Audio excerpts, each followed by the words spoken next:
일본이 두 손을 번쩍 들었어요. 그렇게 해서 일본 천황이 무조건적 항복을 하게 되는데, 우리가 그렇게 되다 보니까는 이제 해방이 되었어요. 해방이 되었는데, 해방만 되면 좋은 줄 알았는데, 우리가 해방되자마자 이 나라는 두 가지 세력에 이제 큰 압력을 받습니다. 하나는 공산주의, 이 나라가 공산주의로부터 선택을 받아야 하는 그런 압력이 하나가 있었고, 또 하나는 자유민주주의, 이승만 대통령을 위시한 그 애국지사들이 이끌어가는 이 남쪽의 자유민주주의, 이 두 세력이 크게 이제 충돌하게 되지요. 그렇게 해서 전쟁이 일어나는데, 그 전쟁이 6.25 전쟁이에요. 6.25 전쟁. 우리 민족에게 가장 혹독한 전쟁이 두 가지가 있어요. 하나는 임진왜란이고, 또 하나는 6.25 사변이에요.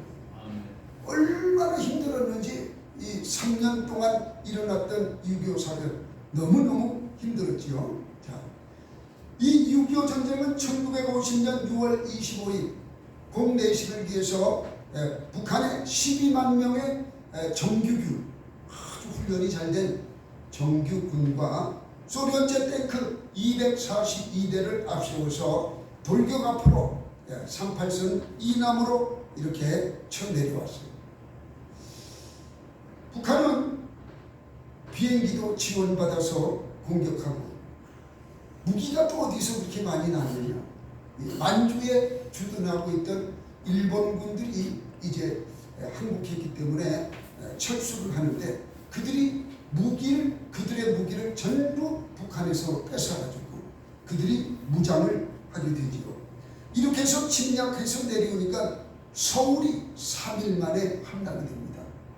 개성에서 서울까지 3일 걸렸다는 얘기예요. 그냥 파죽지세로 내려오는데, 그것을 막고자 여러 군데에서 전투를 벌립니다마는 한 번도 승리하지 못합니다. 한마는 미아리 고리에서 정말 그 포를 가지고, 대포를 가지고 탱크에다 대고 쏘아봤지만 탱크가 부서지지 않습니다. 그냥 밀고 내려옵니다. 그래서 의정국적으로서 내려오는 이 서울로 침략하는 길이 먼저 침략을 당하고, 저 1사단이 지키고 있던, 그러니까 이 서울 강변으로 이야기하면 일산 쪽, 일산 쪽이 그때 당시에는 거기가 도로가 없었던 모양입니다. 그쪽으로는 탱크가 들내려와가지고 그걸 방위하고 있던 사단장이 백선엽 사단장. 그래서 철수하라는 명령을 받고 이제 철수를 하는데, 한강 하구뚝을 건너요. 근데 나룻배 몇 개 있는데 그거도 서로 탈락 생각을 해보세요. 피난민들 있죠, 군인들도 있죠. 서로 탈라고 아우성하다가 또 배가 건너가면 안 돌아와요. 죽을까 봐. 이런 환경 속에서 이제 한강을 건너서 이 방위선을 치게 되지요. 이 6.25 때에 김일성이가 오판하는 것 중에 하나가, 남한에 가면은 78%가 공산주의자다. 그렇기 때문에 서울까지만 가면 저절로 분기가 일어나서, 광주는 광주대로, 전주는 전주대로, 대구는 대구대로 혁명을 일으켜서 이제는 공산주의로 통일될 것이다. 이게 박헌영이가 그렇게 얘기를 했어요. 이 박헌영이는 어떤 분이냐면 경기고등학교 출신, 머리가 비싼 사람. 그리고 그는 기독교 청년회장까지 했던 승동감리교회 출신입니다. 그렇게 해서 이제 교회에서 독립운동을 가르치지 않냐니까. 일본에서 교회에서 독립운동을 가르치지 말라. 정치와 종교를 분리하자. 정치는 우리가 할 것이고 종교는 종교행위만 하라. 영혼만 구원시켜라. 거기에 속아가지고 선교사들이 그렇게 독립운동을 잘 가르치다가 가르치지 않습니다. 오늘날도 교회에서 정치 얘기하면 장로들이고 오래된 성도들은 눈을 부라려요. 왜 교회에서 정치 얘기합니까? 아니, 교회에서 정치 얘기하고 세상 얘기하고 하나님 말씀을 증거하지 아니하면 누가 가르쳐 줍니까? 아무도 가르쳐 줄 데가 없어요, 여러분. 정치에게 가보세요. 야당은 야당 자기들이 옳다고 얘기하고, 여당은 여당 자기들이 옳다고만 얘기하지 중간으로 바르게 가르치는 데가 없다는 거예요. 그래서 교회가 바로 서야 하는데, 오늘날 교회의 젊은 목사님들은 한마디도 정치에 대해서 가르치지 않습니다. 그나마 유교를 겪은 나이 드신 분이나 그런 원로 목사님들은 유교가 생각이 나서 가르치지. 그러나 오늘날 많은 목사님들이 유교에 대해서도 가르치지 않아요. 3.1절에 대해서도 가르치지 않아요. 죽창 들고 나가는 것이 3.1절이 아니에요. 기독교에서 자주 독립운동을 한 것이 3.1운동이에요. 그걸 반듯하게 우리가 알아야 하는데, 이 절기를 통해서 오늘도 유교의 말씀을 증거하고자 합니다. 이래서 이 박헌영이가 광주의 벽돌 공장에서 숨어 있다가 돈이 없어요. 이제 해방이 됐는데 돈이 없는 거예요. 그 공산주의가 얼마나 많은 70, 80만 명의 당원들을 가지고 있었어요. 이승만 대통령은 아직, 이승만 씨는 아직 들어오지도 못해. 김구도 상에서 들어오지 못할 때 박헌영이는 두 날개 달고는 큰 공산주의 세력을 확대해 나가는 거지. 그래, 돈이 없어. 이 박헌영의 최대의 실수지. 돈이 없는 거야. 지금 막 물 만난 물고기가 됐는데 돈이 없는 거예요. 그렇게 해서 저 뚝섬에 있는 정판사, 낮에는 공산주의 신문을 만들고 밤에는 그곳에서 가짜 화폐, 위조 지폐를 거기서 찍어내는 거죠. 거기서 찍어내 자꾸 화폐가 엄청난 인플레가 일어나는 거예요. 그래서 미군에서 조사해보자. 조사를 했더니 바로 이 뚝섬에 있는 정판사에서 가짜 화폐를 찍어가지고 낮에 그냥 한 추럭씩 가지고 광주로 가고 전주로 가고 시흥으로 가고 대구로 가고 뿌리면서 공산주의 하면은 돈 준다. 전부가 공산주의만 하면은 먹고 산다고 하니까 거기에 가입 안 할 수가 없지. 그렇게 해서 어마어마한 돈을 뿌렸어요. 그래서 그게 이제 이 걸리게 되죠.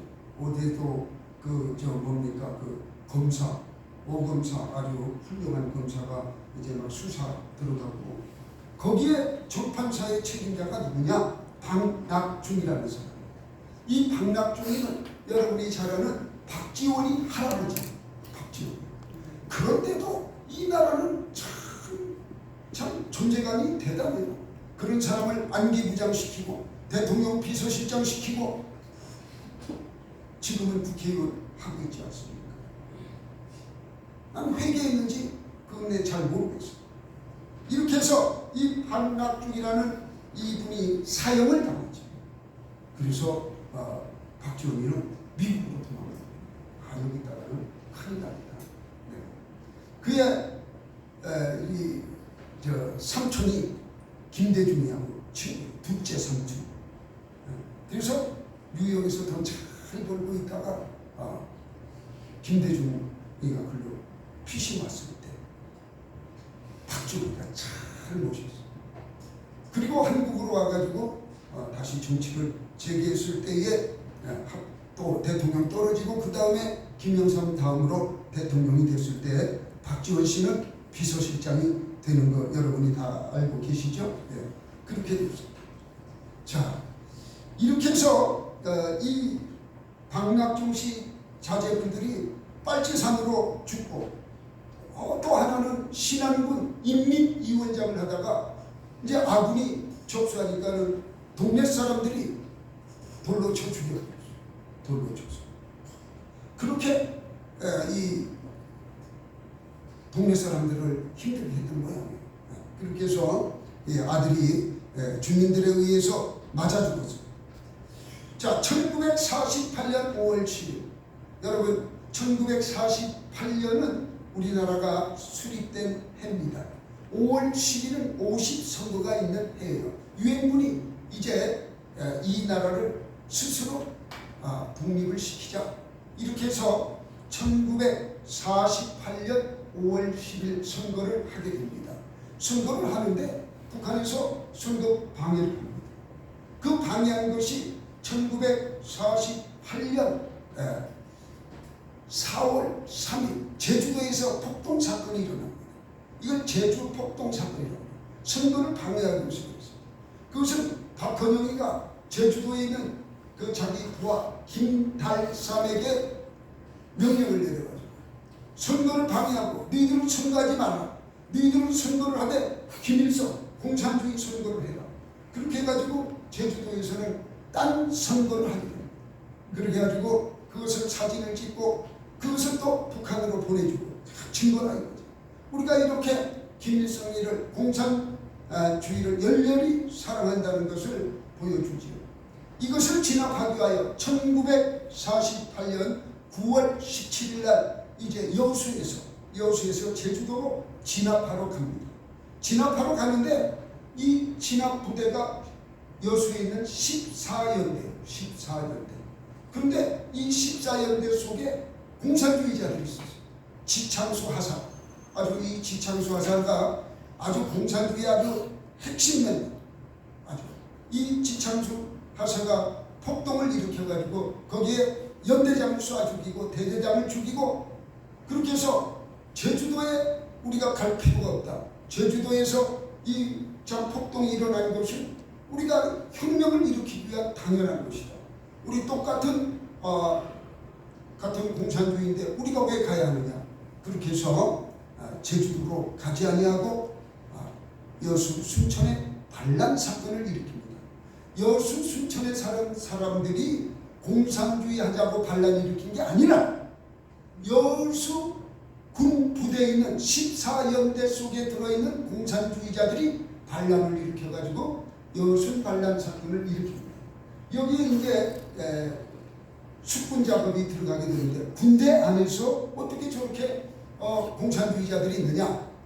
그렇게 해서 1948년 12월 달에 12월 2일 날 국가 보안법을 만들게 돼요.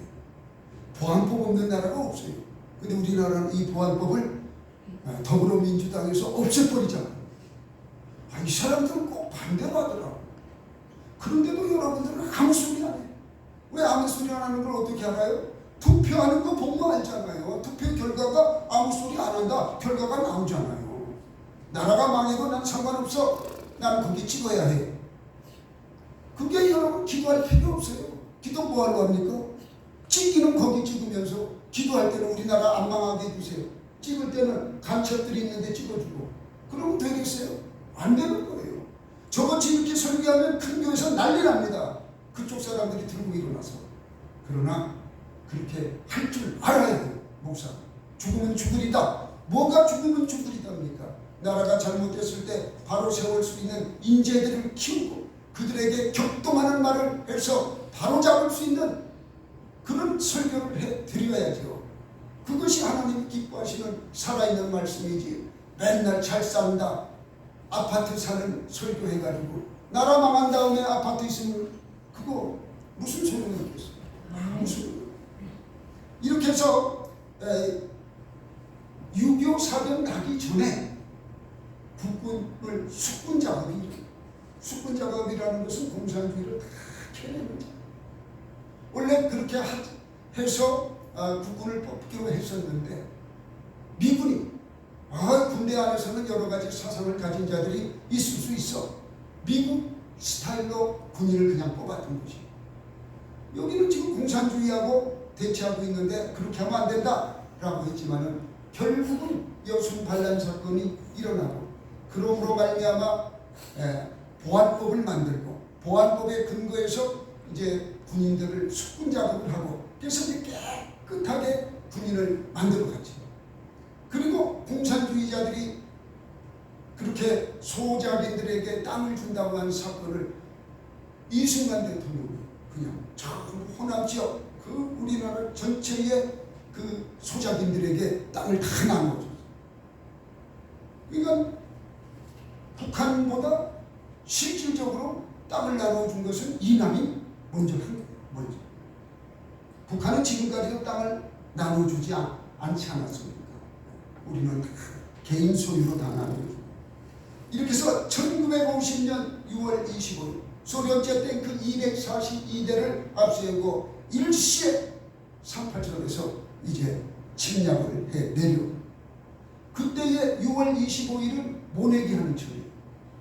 그때는 고양이 손이라도 빌려야 한다는 아주 바쁜 시기란 말이에요.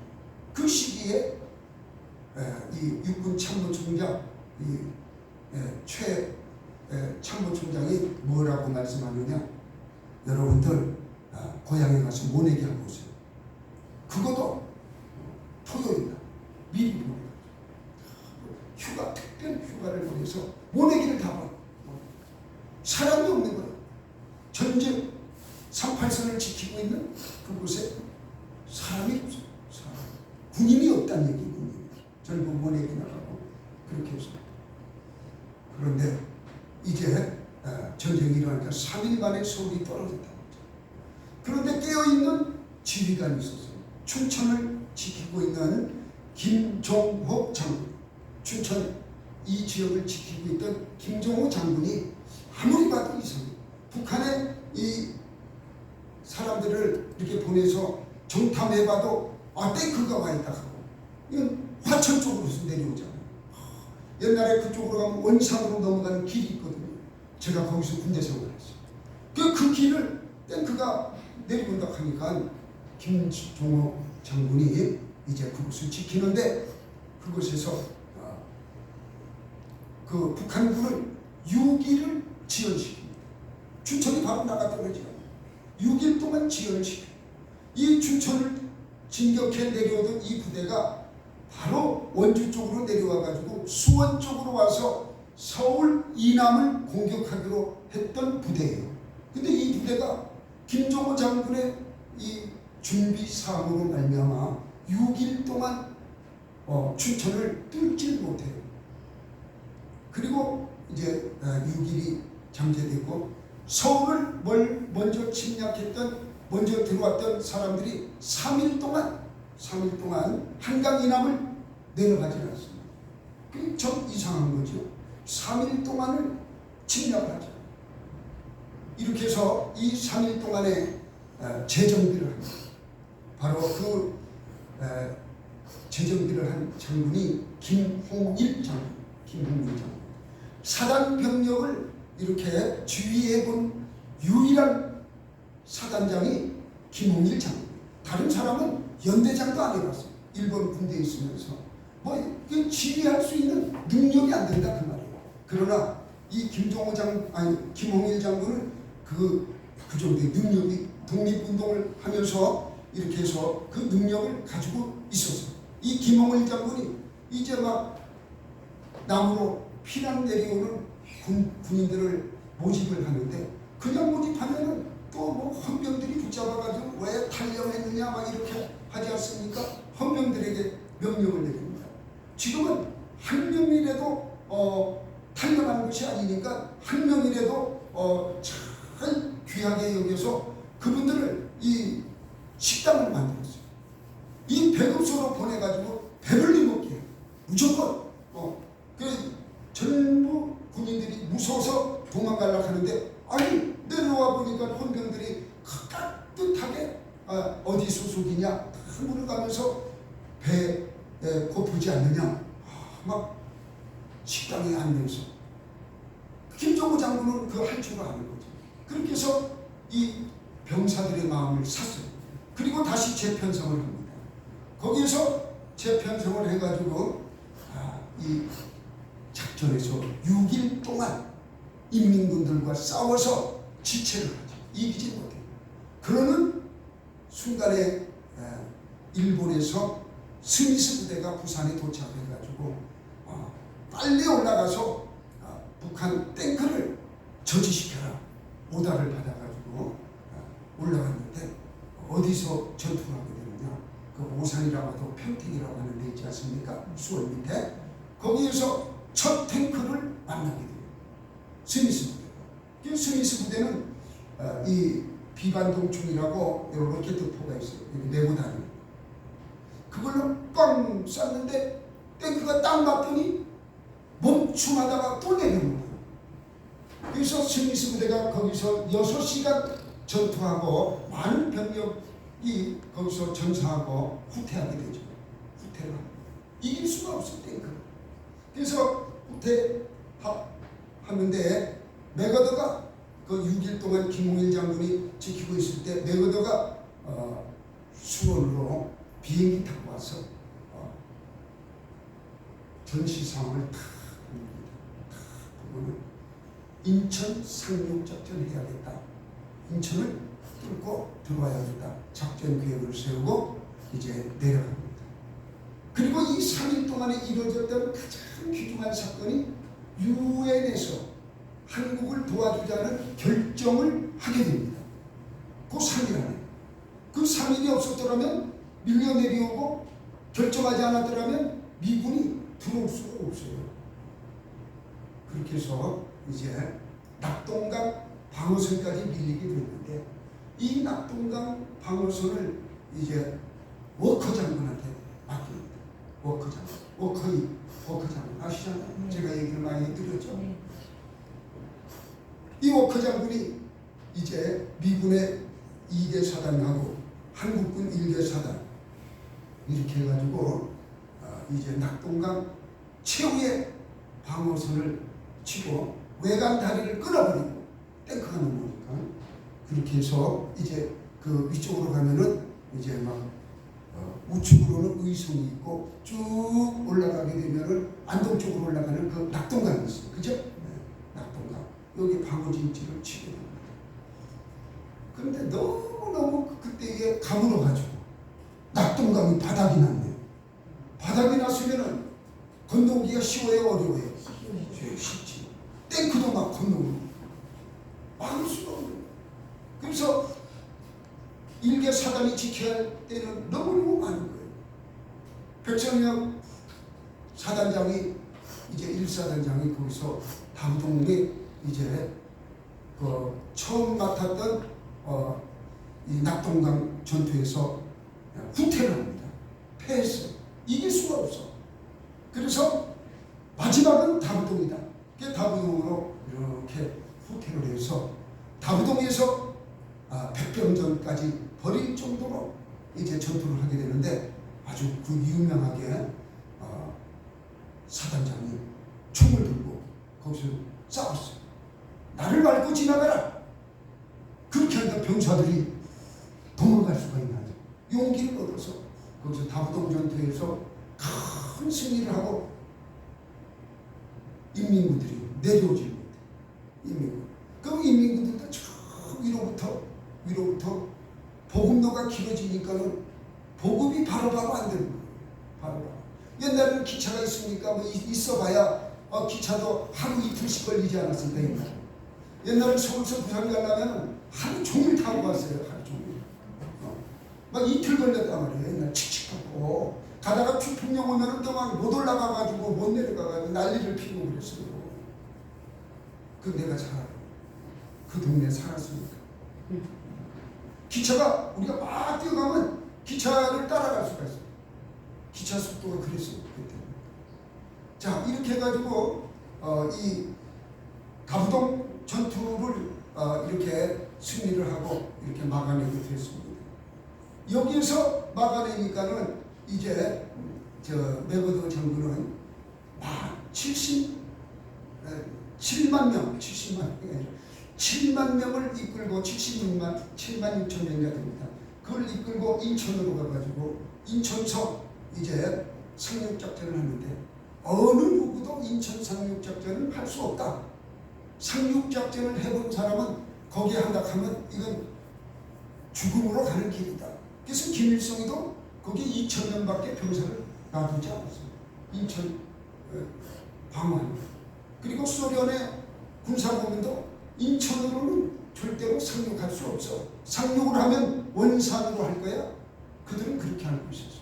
그러나 우리가 힘들면 적들은 어떻게 한다? 방심한다. 이것이 맥어더의 작전이에요. 그렇게 해서 거기에 월미도를 먼저 점거를 하고 그렇게 해서 인천 상륙작전에 성공을 하게 되죠. 이렇게 해서 이제 3일 만에 서울이 수복되니까는 그렇지 않아도 이 밀리던 판에 유엔군에게 밀리던 북한이 인천이 뚫렸고 서울이 함락됐다 하니까는 이들이 도망가기 시작하는데 태백산맥으로 도망을 하게 됩니다. 그래서 이 민족의 항이대 저 광주 지역이나 여수, 순천, 전주 이쪽 사람들은 전부 지리산 쪽을 통해 가지고 어디로 올라갑니까? 북으로 올라가는 태백산맥을 통해서. 그 태백산맥이라는 소설이 다 거기에서 연구된 소설이에요. 지도자를 잘 만나야 한다는 이유가 저는 이 이승만 대통령은 이 다부동 전투 1차 낙동강 방어선이 무너졌을 때에 후퇴했을 때에 그때의 미국 대사가 진해에 있는 대통령에게 찾아가서 각하 오키나와로 가든지 아니면 제주도로 가든지 빨리 피신하셔야 합니다. 그러니까 대통령이 권총을 꺼내놓고 나는 가지 않겠다. 죽으면 죽었지. 나는 가지 않겠다. 그렇게 해서 대통령이 가지 않았어요. 대통령이 그 자리에 있고 그 자리에 있으니까 군인들이 사기가 올라가죠. 대통령이 저 일본으로 도망갔으면 아마 빼앗길 수도 있어요. 그리고 그 주일에 정말 하나님께 간절히 그 주일부터 계속 예배를 드렸는데 시편 23편의 찬양이 바로 그때 나훈영 우리 음악가 작곡가가 그때 곡을 만들어 가지고 이제 부르게 됩니다. 그건 가곡이 아니에요. 우리 민족의 아픔을 시편 23편 거기에 곡을 붙여가지고 찬양을 하게 됩니다. 얼마나 간절한 찬양이었는지 한번 들어보도록 하겠습니다.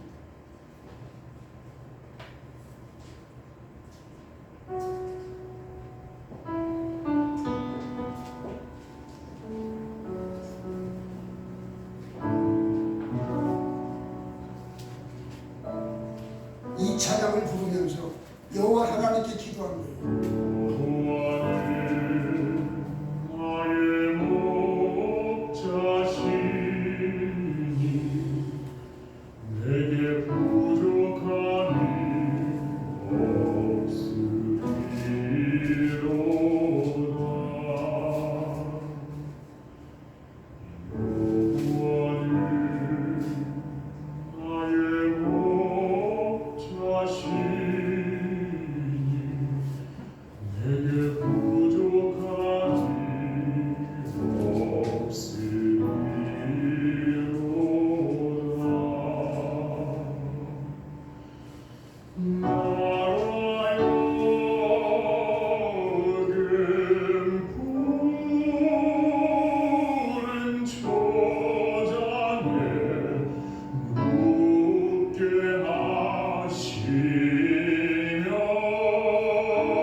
나를 따르리니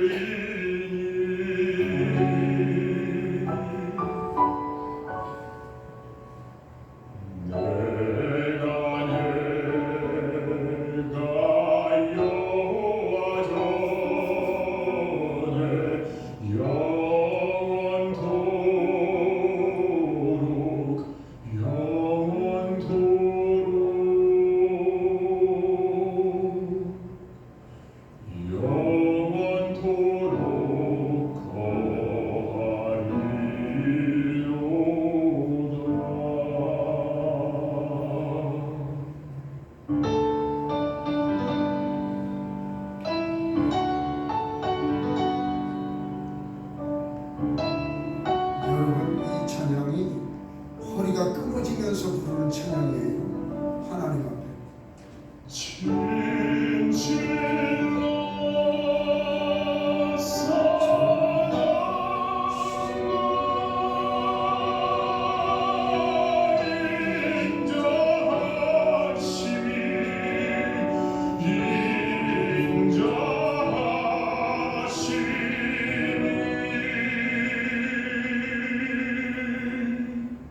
나의 사는 날까지 나를 따르리니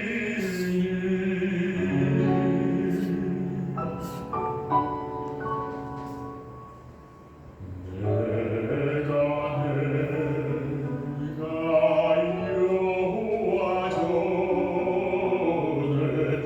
영원토록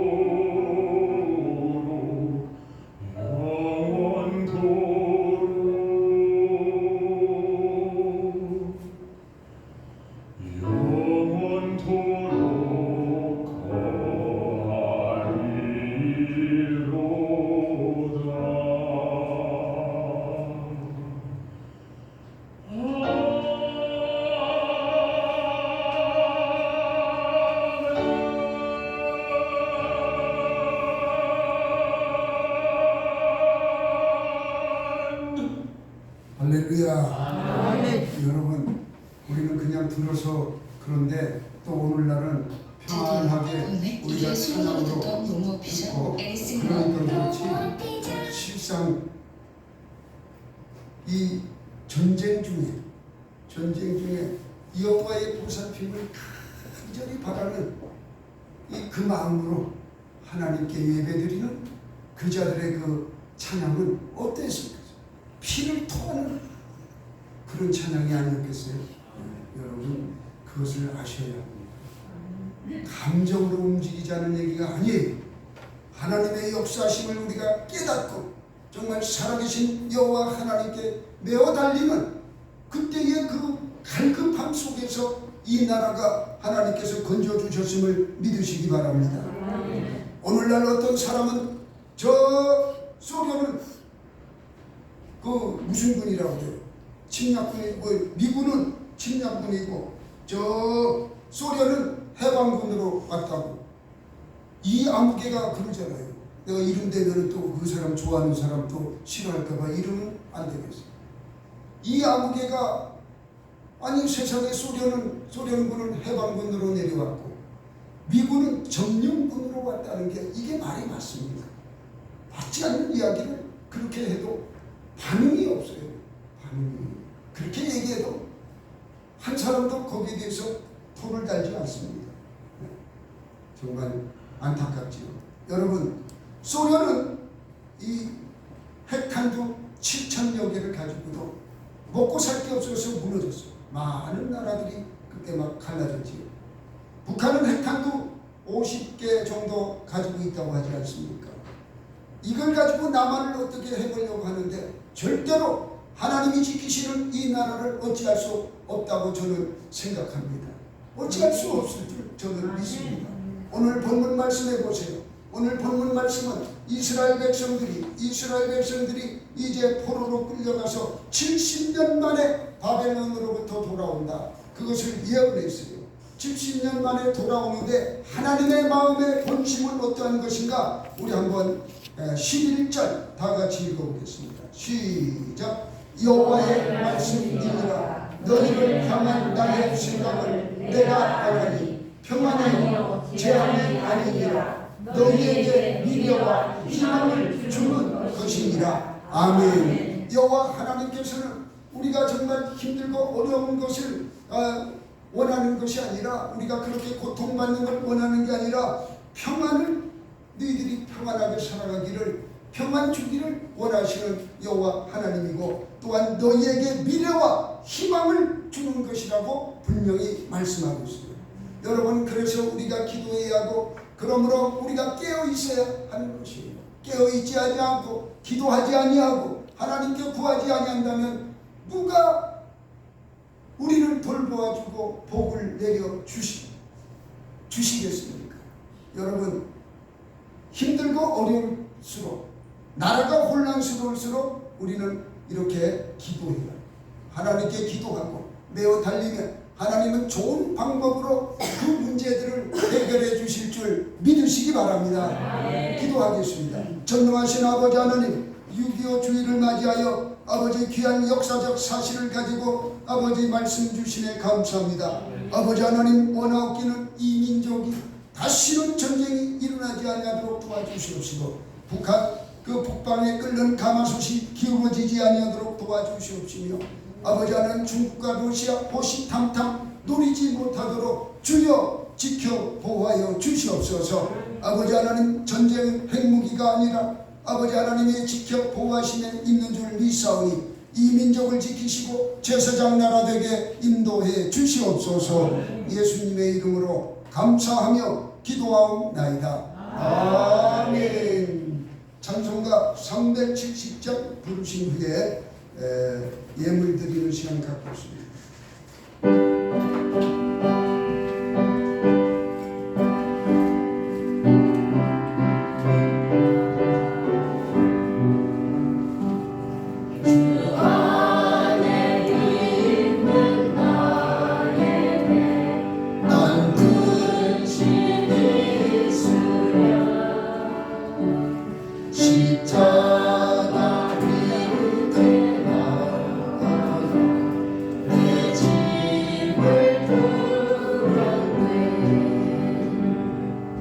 주님을 찬송하면서